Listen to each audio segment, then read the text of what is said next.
ये मंत्र देखो क्या बोले जा रहे हैं। ओम स वै यज्ञात अजायत, परमेश्वर यज्ञ से निकला है। और तस्मात् यज्ञो अजायत, ईश्वर से यज्ञ निकला, यज्ञ से।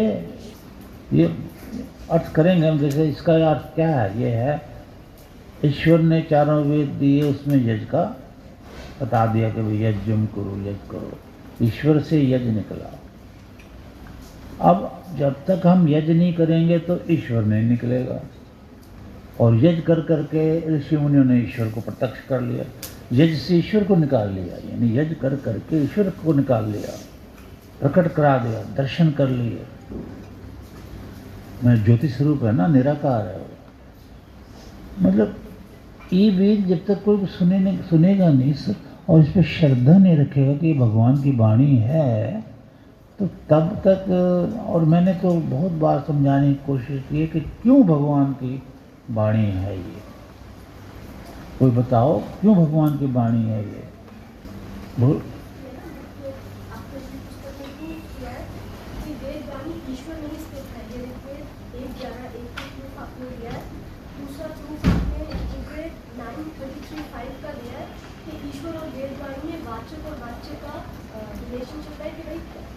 ईश्वर की अद्भुत शक्तियाँ अलौकिक तो वही वेदवाणी है। तो जो ईश्वर से निकला है वो ईश्वर समान ही होगा, वो वेदवाणी होगा। हाँ, वो प्रश्न क्या किया था मैंने? वेदवाणी क्यों ईश्वर की? हाँ, वो इसीलिए है कि यहाँ से शुरू करो समझाना।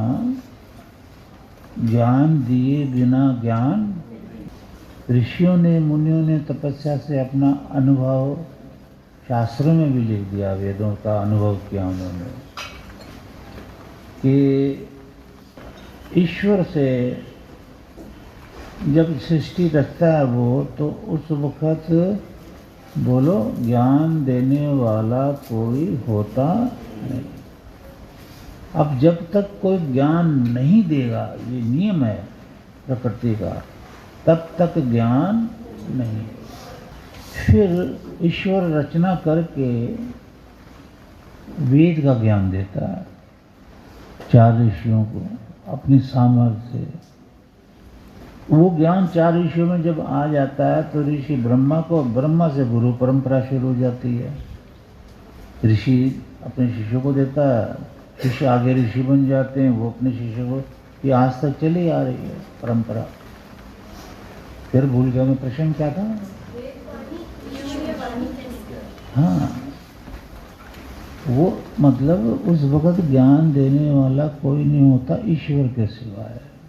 तो रचना जब आप सुनते हो, मैंने बहुत बार सुनाई और लिखी, और आपको याद भी होती जा रही धीरे धीरे, ईश्वर की कृपा आप पे। तो ज्ञान देने वाला कोई नहीं होता, और ज्ञान तब तक नहीं होता जब तक वो ज्ञान ना दे। बच्चा पढ़ने जाता है तो टीचर अगर ज्ञान ना दे और बच्चा जाए और घर आ जाए वापस, वो तो मूर्ख ही रह जाएगा बेचारा। पर टीचर ज्ञान देते हैं, बच्चों को ज्ञान होता है। तो ईश्वर का ज्ञान, फिर ईश्वर ने जब दिया चार वेदों का ज्ञान, तो ऋषियों को ज्ञान हुआ, वही ज्ञान चला आ रहा है भाई। अच्छा, अब एक ईश्वर ने जब ये चार वेदों का ज्ञान दिया, यही ज्ञान है। इसी को सुन सुन के, पढ़ पढ़ के, सुन सुन के ऋषि होते गए, और अब ये कलयुग आ गया है। इसमें भी शुरू में तो था ये ज्ञान वेद का, फिर खत्म हो गया क्योंकि राजा गलत आ गया था। मैंने कई बार बताया, राजा जो है जन्मेजय ये गलत आ गया था, परीक्षित तो ये गलत आ गया था। ये हमारा इतिहास बताता है, महाभारत। ये गलत राजा आके इन्होंने ऋषियों की परंपरा को तोड़ दिया। राजा का ऑर्डर चलता है उस वक़्त, कोई ऋषि कोई संविधान पास करने के लिए ऋषि की जरूरत नहीं है, वो वेद ही चले गए। अच्छा, अब वेद ने तो ज्ञान, भगवान ने तो ज्ञान दे दिया वेद। अब मनुष्य ने 2-2,500 साल पहले वेद छोड़ के अपना ज्ञान देना शुरू कर दिया, और जो वेदों से चुराया वो तो लिखते रहे अपनी पुस्तकों में, उन तो बोलते भी रहे जैसे वेदों से चुराया। देखो अगर दिमाग में ज्ञान लोगे तो बड़ा अच्छा है, ज्ञान दिए बिना ज्ञान नहीं होता। तो ये आज जो सब जगह चल रहा है कि परमेश्वर एक है, ये ज्ञान तो वेद में है, आपके पास कहाँ से आ गया? तो जब तक आपको किसी ने नहीं बताया तो आपके पास कहाँ से आ, कहीं से भी नहीं आ सकता। किसी ने बताया, ये जिसने बताया उसने वेदों से ही चुराया है या वेदों से लिया है, श्रद्धा भक्ति से, उसी ने फिर ही बता दिया। अब ये मेडिकल साइंस कहाँ से आई है? वेदों से। ये भौतिकवाद की तरक्की कहाँ से आई है? वेदों से।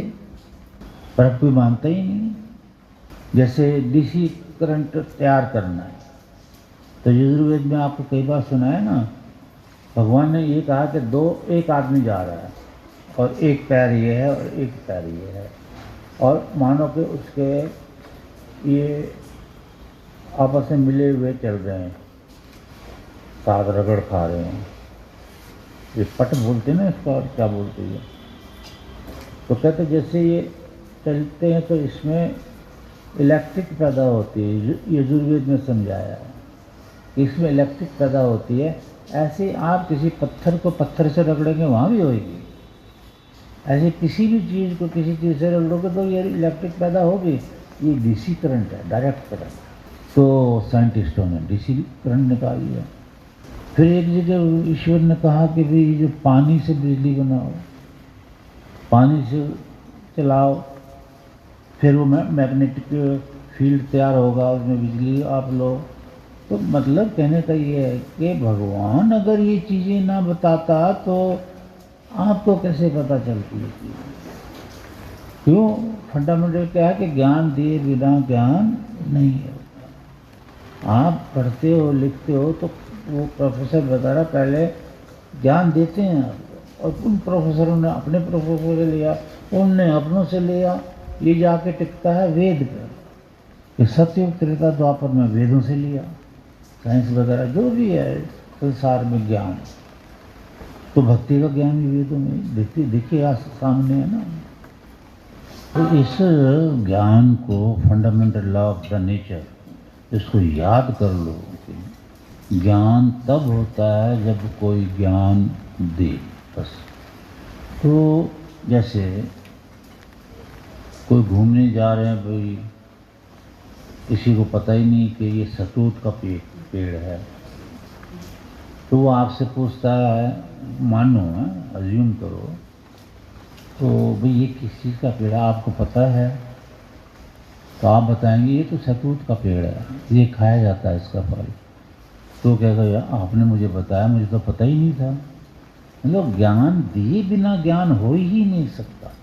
तो ये जितना साइंस का ज्ञान और ये दुनिया और पहाड़, ये जहाज चलने का ज्ञान, ये वो है, कहाँ से आ गया? भगवान राम के ज़माने में भी तो जहाज था। वो अयोध्या जो पहुँचे थे श्रीलंका से, विभीषण ने उन्हें कहा कि मेरे पास ऐसा जहाज है, आपको क्षण भर में, कुछ ही समय में पहुँचा देगा अयोध्या। और दिया, उसमें सारे ही घुस गए और इतना जोर करके आवाज़ वो उठा, ऊपर सीधा ही उठ गया हेलीकॉप्टर की तरह, जो वर्णन है ना वाल्मीकि रामायण में, और बुक गया अयोध्या। ऐसे ऐसे जहाज थे, क्योंकि वह साइंस बहुत ज़बरदस्त थी। शतग्नि बोलते हैं तोप को, जिसका वर्णन है वेदों में भी है। तो बताते हैं कि भाई भगवान के भी तोप भी बनाओ और ये राइफलें बनाओ, इन सब का वर्णन मैंने आपको वेदों से बताया हुआ, और चलता रहता है जब भी अनुष्ठान चलता है तब। तो मतलब ज्ञान दिए बिना ज्ञान नहीं होता।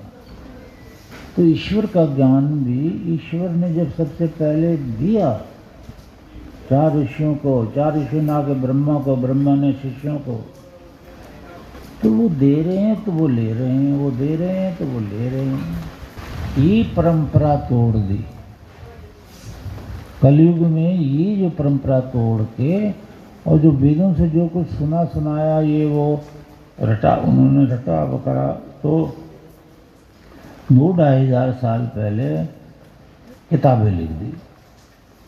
कोई साधना नहीं, कोई यज्ञ नहीं, कोई तपस्या ने कुछ नहीं। मैं कल वर्णन कर रहा था कि जब मैं लद्दाख में था तो तपस्या से मेरी हड्डियां निकल आई थी।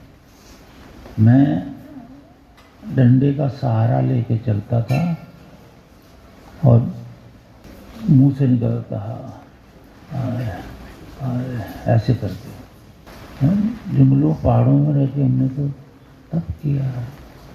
तब ये भगवान ने कृपा करी है कि हमें गुरु मिले और वेद का ज्ञान मिल गया, वेद प्रकट हो गया। हमें भी तो दिया ही आचार्य ने, हम आपको दे रहे हैं। सवाल ये है कि क्या सत्य है और क्या झूठ है। यही इसी का निर्णय वेद करता है और कोई नहीं करता। प्रमाण वेद हैं, स्वतः प्रमाण बोलते हैं वेदों को। ओम स यजस्य तस्य यज्ञः स यजस्य शिरः कृतं त्वा ओम स्तन्नयति स विद्योतते स उष्मान मत्स्ययति त्वा ओम पापाय वा भद्राय वा पुरुषाय सुराय वा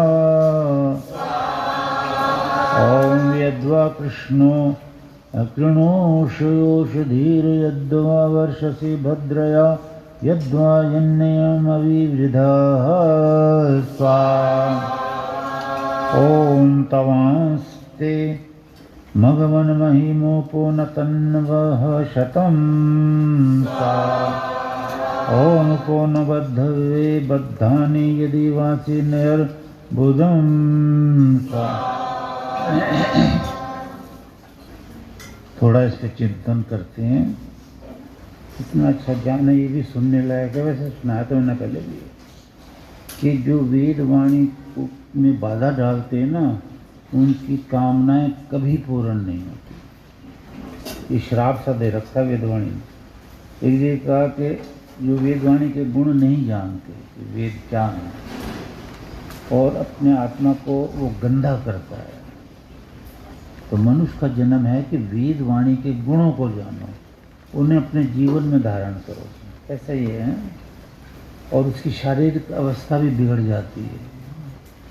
अब देखो हॉस्पिटल में शारीरिक अवस्था कितनी लोगों की खराब है, घरों में भी कितनी खराब है। ये वेदों के पवित्र लाभों और उपदेशों को समझ लेता है ना जो, और संसार में प्रकाश करता है, वह इस जन्म और दूसरे जन्म का आनंद पाता है। इसमें भी आनंद से रहना शुरू हो जाता है उसका, और अगले जन्मों में भी वह तर जाता है। बड़े बड़े ज्ञान दिए भगवान ने, लेकिन लोगों ने अपनाया नहीं है ज्ञान। अब 3 युगों में तो अपनाया। ये कौन सा था? 13 का है, चौथे सूक्त का कौन सा है? ये देखो अर्थ करते हैं थोड़ा थोड़ा। स वा ऋग्भ्यो अजायता है, और फिर कह दिया ऋचः अजायता, मतलब चारों वेदों से। ऋचः का मतलब होता है सब मंत्रों से, ऋचः का मतलब होता है वेद मंत्र। तो वो परमेश्वर ऋग्वेद आदि चारों वेदों से प्रकट होता है। अगर आप इस चारों वेदों को नहीं सुनोगे, उसके ज्ञान को नहीं समझोगे, जिसके लिए हमें ये जीवन मिला है, कर लो कोशिश। हुई आप सारी दुनिया से मैं कहता हूँ, कर लो कोशिश हो, आनंद में जाकर दिखाओ और ईश्वर को प्रकट करके दिखाओ। आपकी लड़ाइयाँ ही चलेंगी, भूमि के ऊपर चलेंगी, मंदिरों के ऊपर चलेंगी, पता नहीं किस किस पे लड़ाइयाँ ही चलेंगी। काम क्रोध मत लोभ अहंकार ही जाएगा। क्योंकि विचार तो, अब आपने एक मंदिर बनाया, तो विचार तो सेक्रेटरी के हैं, प्रेसिडेंट के हैं, वहाँ परमेश्वर के विचार थोड़े रखे हैं। पहले बनती थी ऐसे यज्ञशालाएँ, तो वहाँ विचार वेद के होते थे। ऋषि के होते थे, शुद्ध विचार, बिल्कुल न्याय, आर्यमान, न्यायकारी परमेश्वर है। अब तो अपने विचार है ना, आपने कोई पूजा का स्थल बनाया तो उसमें सेक्रेटरी होगा, मंत्री होगा, प्रेसिडेंट होगा, उसकी खोपड़ी से विचार निकलेंगे और वो गंदी है। भगवान ने पहले ही कह दिया कि मनुष्य की जो बुद्धि है वो रजोगुण, तमोगुण, सतोगुण से बनी है। मैंने उस पुस्तक में साफ बताया, और इसलिए वो ठीक नहीं है। ऋषि की बुद्धि होती ही नहीं है, वो शुद्ध होता है तो वो ठीक है, वो ठीक है, वहाँ की दिमाग चाहिए। तो देखो कैसे भगवान ने बताना शुरू किया कि वो परमेश्वर ऋगभय ऋचाओं से, वेदवाणियों से अजायत प्रकट हुआ है, तस्मात्, और उस परमेश्वर से ऋचि अजायत है, परमेश्वर से, समझते हो ना, परमेश्वर से तो वेदवाणियाँ उत्पन्न हुई हैं, और बोलो वेदवाणियों से परमेश्वर उत्पन्न हुआ है। तो परमेश्वर ने जब सृष्टि बनी तो उसने वेदवाणियों का ज्ञान है 4 ऋषियों को दिया, मतलब परमेश्वर से वेदवाणी प्रकट हुई। अब वेदवाणियों से जो यज्ञ करता है, वेदवाणियों को जो सुनता है, तो ईश्वर प्रकट हो जाता है ना। ईश्वर से वेदवाणियाँ प्रकट हुई। आपने श्री राम, भगवान राम ने, कृष्ण महाराज, सब ने, ऋषियों ने, मुनियों ने, पांडवों ने, हर एक राजा महाराजा ने जो पहले, उन्होंने वेदवाणियाँ अपनाई। वेदवाणियों से परमेश्वर उनके घट में पैदा हो गया, उत्पन्न हो गया। अब क्या घट में डाल रहे हो? ईश्वर का तो अटल नियम ये है कि वेदवाणी से प्रकट होता हूँ मैं। हमने अपना नियम बना लिया, नहीं, वेदवाणी से नहीं होते प्रकट। हमने जो वेदवाणियाँ बनाई हैं उनसे तो प्रकट होता है। कर दिया ना परमेश्वर को क्रोधी। अब कोई कहता परमेश्वर में क्रोध नहीं होता। अरे भैया क्या है, बोलो, मन्यु असी मई धेहि, मन्यु मना क्रोध। परमेश्वर दुष्टों पे क्रोध करता है, सज्जनों पे दया करता है। वो तो क्रोध करता है, क्रोध से कहता मैं कईयों को मार देता हूँ। तो ईश्वर से वेद उत्पन्न हुए, वेद से ईश्वर उत्पन्न हो गया। आगे कहते हैं कि वह परमात्मा जो है यज्ञात, यज्ञ से प्रकट हुआ है, और उस परमेश्वर से ये जो दोबारा ये वो भी वही हुआ है। तो परमेश्वर ने जो है इस सृष्टि रची है, अपनी महिमा बताई है कि मैं इसका रचयिता हूँ। इसका वर्णन 10वें मंडल 129 सूक्त ऋग्वेद में भी है। चारों वेद में सृष्टि रचना दी है भगवान ने, ये मैंने बनाई है, मेरी महिमा को जानो। अब लोग ऋषि मुनियों की, वेदों की महिमा छोड़ दी, परमेश्वर की महिमा छोड़ दी, अपनी महिमा गाने लगे, अहम ब्रह्मस्मि, मैं ही परमेश्वर हूँ। अब ये देखो, सह यज्ञ और तस्य यज्ञ सह यज्ञस्य शिरः कृतम, है ना। यज्ञ का ही बड़ा ज्ञान दिया ना वो। परमेश्वर यज्ञ से यज्ञ, और यज्ञ से परमेश्वर, परमेश्वर से यज्ञ, और यज्ञ का मतलब संयोग वियोग रचना भी होती है। तो संयोग योग के जो परमाणु है, रजोगुण, तमोगुण, सतोगुण से जो परमाणु लिए ईश्वर ने, अरबों खरबों परमाणु, उन परमाणुओं से पेड़ पौधे, मनुष्य के शरीर वगैरह ये रचना करी प्रकृति से। परमाणु वो रचना रूपी यज्ञ किया, यानी भूमि को रचा, तीनों लोकों को रचा, अपनी महिमा प्रदर्शित की। उस महिमा को कोई गाता ही नहीं कि तूने सृष्टि रची। वो तो कहते हैं तीनों लोगों के नाथ हो आप, जो भी अपना इष्ट जो भी बना रहा है, यदि आप ही तीनों लोगों के नाथ हो, ये तीनों लोगों के नाथ तो परमेश्वर हैं। वो बता रहे हैं अपनी वाणी में, मैंने रची है ये। हम कह रहे हैं तूने नहीं रची, हमने जो इष्ट बनाया उसने रच दी। तो ये तो कंट्राडिक्शन हो रहा है संसार में। कोई समझ नहीं पा रहा है कि रचना ईश्वर, और कहते भी हैं हाँ जी रचना तो ईश्वर की है, तो फिर ईश्वर किसको कहोगे आप, वो बताओ। तुम्हारा कहा हुआ ईश्वर ईश्वर थोड़ी होता है। ईश्वर का स्वयं कहा हुआ ईश्वर ईश्वर होता है, और ईश्वर ने कह दिया वेदों में। देखो कैसा कैसा मंत्र है ये। सह भद्राय श्रेष्ठ पुरुष हैं। परमेश्वर जो है, श्रेष्ठ पुरुष जो होता है वो होता है जो वेदों को अपना लेता है, वेद की राह पर चलता है। ये अर्थ भी वेदों में ही है। मेरी डायरी देखिए, उसमें वेद मंत्र लिखे हैं ना, उनमें है कि श्रेष्ठ पुरुष वह होता है, श्रेष्ठ नारी या पुरुष एक ही बात है ना, क्योंकि जीवात्मा को पुरुष कहते हैं। वो जीवात्मा चाहे नारी के शरीर में है चाहे पुरुष के शरीर में, वो जीवात्मा पुरुष है। शरीर का भेद है, वैसे अंदर सब एक ही है। तो वह परमात्मा जो है वह श्रेष्ठ पुरुष के लिए जो है विद्योतते प्रकाशमान होता है। श्रेष्ठ पुरुष के लिए, श्रेष्ठ मैंने बताया ना, इंद्रिय जिसकी संयम हो गई है, योगाभ्यास जो करता है, ईश्वर की साधना करता है वेदोनुसार, उस श्रेष्ठ पुरुष के हृदय में प्रकाशमान मतलब प्रकट होता है। ये लाभ हमें समझने पड़ेंगे ईश्वर के, और किसी के नहीं प्रकट होता। बाजार में चले जाओ, साधु कहेगा ये जी श्री श्री 1008 स्वामी स्वामी, इन्हें परमेश्वर प्रकट हुआ।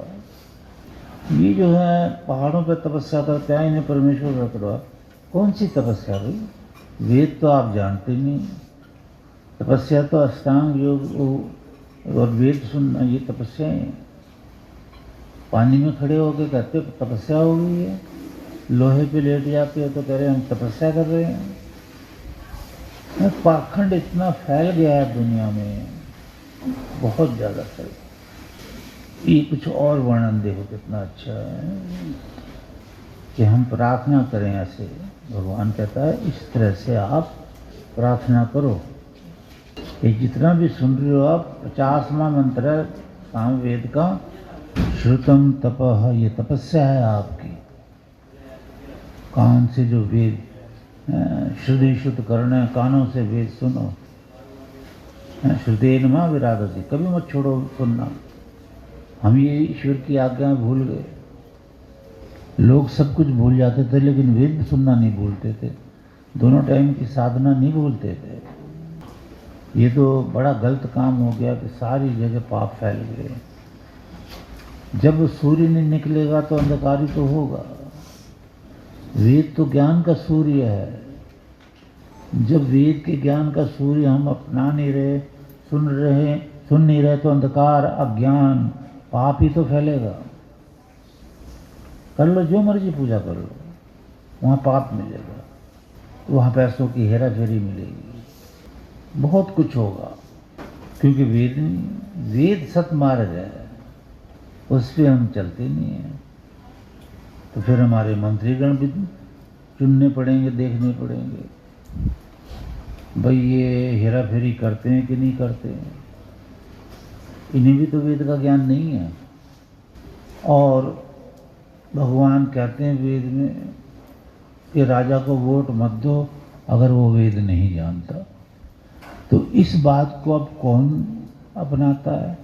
पहले तो ऐसे ही होता था, हर एक राजा, या पांडव राजा हुए, राम हुए, श्री कृष्ण महाराज और जितने भी हुए हैं, क्षिप्त विक्षिप्त ये और ये जो मुनि हुए हैं, क्या वो जिन्होंने जो सबसे पहले पुस्तक लिखी है, मनु भगवान हुए हैं, इन्होंने वेद तो अपनाए।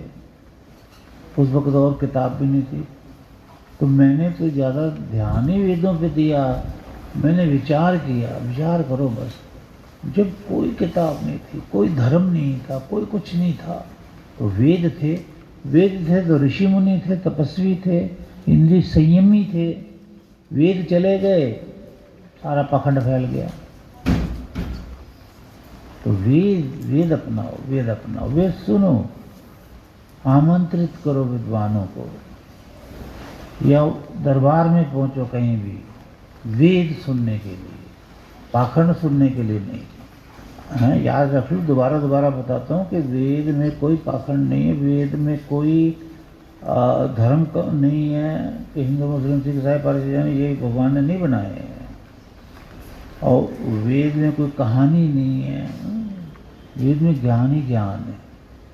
हाँ, विद्वान से सुनने पड़ेंगे वेद, और क्योंकि वेद सुनाने वाले और भी बहुत हैं, और वो ठीक नहीं है। जैसे प्रत्यक्ष उदाहरण, यहाँ पड़ोस में हमारे मेजर कटोच साहब रहते थे, अब तो बेचारे चले गए। किताब ले आए कि महाराज जी आप ऋग्वेद सुनाते हो हमें, ये मैं किताब ही खरीद लाया। मैंने कहा कहाँ से? कि धर्मशाला से। मैंने कहा बोलो दिखाओ, दिखाई। तो अग्नि मीड़े पुरोहितम का उसने अर्थ वहाँ लिखा हुआ, जिसने भी लिखी किताब, कि हमें अग्नि की पूजा करनी है। ये जल रही है ना अग्नि, इसकी पूजा करनी है। मेरे साहब कहाँ से उठा लाए किताब? जिस अग्नि की पूजा करनी है उसका वर्णन, उसके गुण लिखे हैं इस वेद मंत्र में, जो मैंने कई बार बताया कि अग्नि ईड़े पुरोहितम, वो हमारा पुरोहित है। वो अग्नि, किस अग्नि की पूजा करनी है? ये वेद क्या कह रहा? जो हमारा पुरोहित है, हमारी पुरियों का हित करने वाला, रक्षा करने वाला। तो ये अग्नि कैसे रक्षा करेगी? यजस्य देवम, उस अग्नि की पूजा करो जो यज का दाता। अभी आपने सुना ना, ईश्वर से यज निकले, यज से ईश्वर निकला। तो ये तो अग्नि का अर्थ है यहाँ कि जो यजस्य देवम, यज का देने वाला। तो ये अग्नि कहाँ से यज देगी? तो सारा अर्थ बताया फिर उन्होंने किताब परे करी। ये तो गलत अर्थ है। तो इसलिए वेद भी सुनने के लिए विद्वान ही चाहिए, मूर्ख नहीं चाहिए कि जो मर्जी वो अर्थ कर दे। ये वेद इतना सुना बहुत महान विद्या है। तो ये ज्ञान वेद ही है और कुछ नहीं है। क्योंकि ये जो हम सुन रहे हैं इससे, माइक से, ये ज्ञान भी वेद में है। ज्ञान दिए बिना ज्ञान होता नहीं। हमने वेदों से ज्ञान ले लिया तो ये बन गया पहले से ही। और वेद में तो ऐसा भी ज्ञान मैंने देखा, अनुभव किया कि जैसे मैं अब ये प्रवचन कर रहा हूँ और उठ के फिर चले, जब प्रवचन ख़त्म हो गया, 1-2 घंटे बाद कोई आया, वहाँ कैमरा लगाया, तो मेरी सूरत भी उसमें कैद हो जाएगी और प्रवचन भी सारा एज इट इज। वो कैमरा अभी तक बना नहीं है, उसे कोशिश कर रहे हैं। अब भी कोशिश ज़रूर कर रहे हैं, क्योंकि वेदों में देख लिया कि भाई ऐसा कैमरा होता है। तो वेदों की तो क्या बता, परम्पार, वो तो वेद डायरेक्ट गॉड, ईश्वर ही है वेद।